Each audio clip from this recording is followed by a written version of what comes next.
अभी आप सुन रहे हैं धर्मेंद्र निर्मलिया को। गया बहिज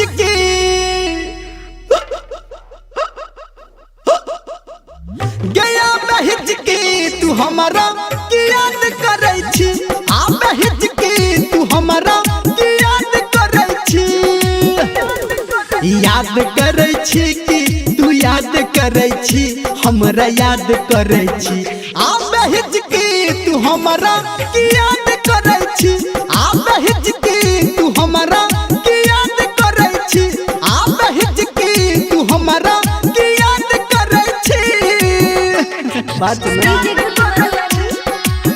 माँ गायत्री रिकॉर्डिंग स्टूडियो।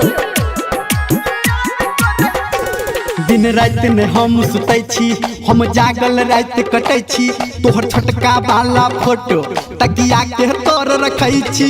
दिन रात में हम सुतै छी, हम जागल रात कटै छी, तोहर छोटका वाला फोटो तकिया के तोर रखै छी। हे गेलरा के नैन चोरा के चैन तू एना किया करे छी,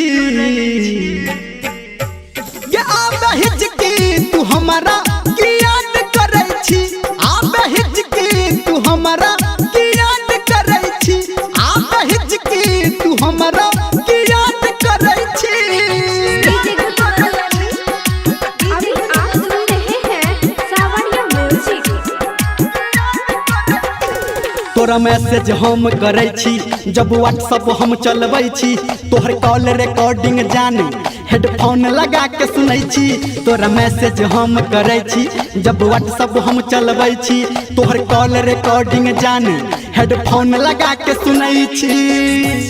हे गेल गेल दिल तक कहियो त मिल एना किया करे छी, गया बहिज के तू हमारा याद करे छी, आ बहिज के तू हमारा याद करे छी, याद करे छी कि तू याद करे छी, हमरा याद करे छी, आ बहिज के तू हमारा याद करे छी, आ बहिज के तू हमारा याद करे छी, आ बहिज के तू हमारा याद करे छी। बात ना।